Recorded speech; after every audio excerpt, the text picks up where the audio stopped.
Then, as my voice reverberated from the outer recesses, I caught a sound as of music in the distance. I raised my head and listened. Yes, surely there was music. The melody became clearly distinct, and soon my senses were aware that both vocal and instrumental music were combined. The airs which came floating were sweet, simple, and beautiful. The voices and accompanying strains approached, but I could distinguish no words. By and by, from the corridors of the cavern, troops of bright female forms floated into view. They were clad in robes, ranging from pure white to every richest hue, contrasting strangely, and in the distance their rainbow brilliancy made a gorgeous spectacle. Some were fantastically attired in short gowns, such as I imagine were worn by the dancing girls of sacred history. Others had kirtles of a single bright color, others of many shades intermingled, while others still were dressed in gauze-like fabrics of pure white. As they filled into the cavern and approached me, they formed into platoons and into companies, and then, as dissolving views come and go, they presented first one and then another figure. Sometimes they would stretch into great circling lines around the hall, again they would form into squares, and again into geometrical figures of all shades and forms, but I observed that with every change they drew nearer to the stone on which I rested. They were now so near that their features could be distinguished, and never before had I seen such loveliness in human mold. Every face was as perfect as a master's picture of the Madonna, and yet no two seemed to possess the same type of beauty. Some were of dark complexion with glossy raven hair, others were fair with hair ranging from light brown to golden. The style of headdress, as a rule, was one of the simplest description. A tinted ribbon or twisted cord over the head bound their hair with becoming grace, and their silken locks were either plaited into braids, curled into ringlets, or hung loosely, flowing into wavelets about their shoulders. Some held curious musical instruments, others beautiful wands, and altogether they produced the scenic effect of rare beauty that the most extravagant dream of fairyland could not surpass. Thus it was that I became again the center of a throng, not of repulsive monsters, but of marvelously loving beings. They were as different from those preceding as darkness is from daylight. Could any man, from the data of my past experiences, have predicted such a scene? Never before had the semblance of a woman appeared. Never before had an intimation been given that the gentle sex existed in these silent chambers. Now, from the grotesque figures and horrible cries of the former occupants of this same cavern, the scene had changed to a conception of the beautiful and artistic, such as poetic spirit might evolve in an extravagant dream of higher fairyland. I glanced above. The great hall was clothed in brilliant colors. The bare rocks had disappeared. The dome of that vast arch, reaching to an immeasurable height, was decorated in all the colors of the rainbow. Flags and streamers fluttered in breezes that also moved the garments of the angelic throng about me, but which I could not sense. Profiles of enchanting faces pervading the glimmering space beyond.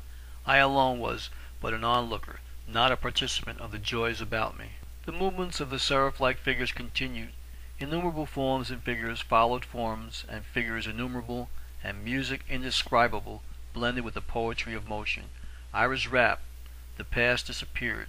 My former mind was blotted from existence. The world vanished, and I became a thrill of joy, a sensation of absolute delight.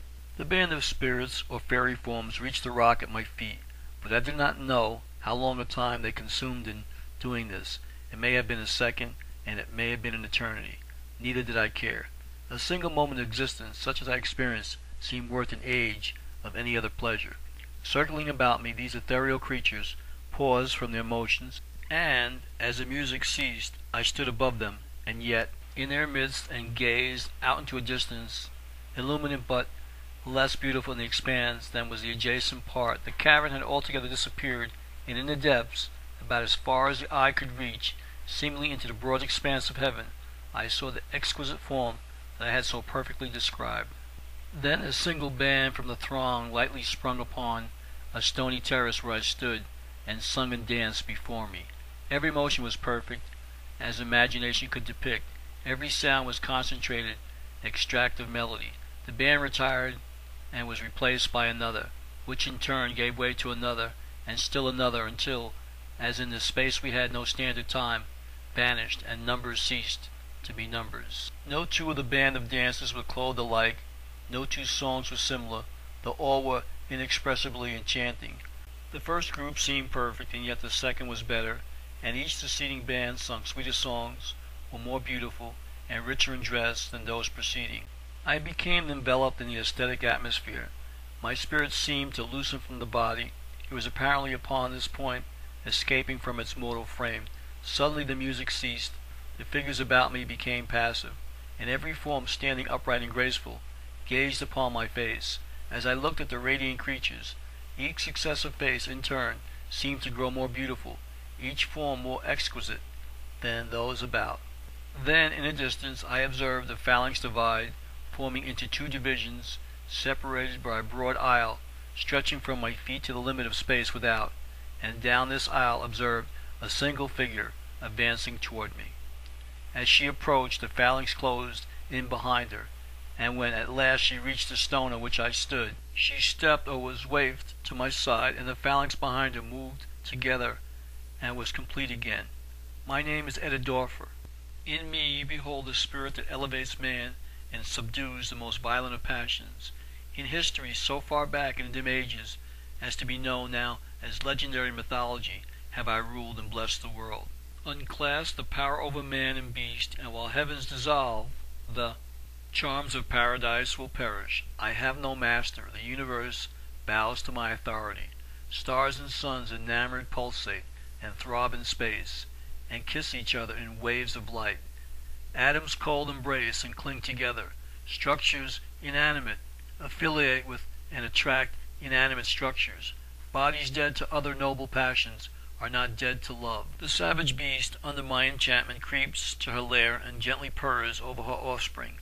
Even man becomes less violent, and sheathes his weapon and smothers his hatred, as I soothe his passions beside the loved ones in the privacy of his home. I have been known under many titles, and have comforted many peoples. Strike my name from time's record, and the lovely daughters of Zeus and Dion would disappear, and with them would vanish the grace and beauty of woman. The sweet conception of the fourth child of the Cypress Sea would be lost. Venus, the goddess of love, would have no place in song, and love herself. The holiest conception of the poet, man's superlative conception of heaven's most precious charms, would be buried with the myrtle and the rose. My name is Etidorpha. Interpret it rightly, and you have what has been to humanity the essence of love, the mother of all that ennobles. He who loves a wife worships me. She, who in turn makes a happy home, is typical of me. I am Etidorpha, the beginning and the end of earth.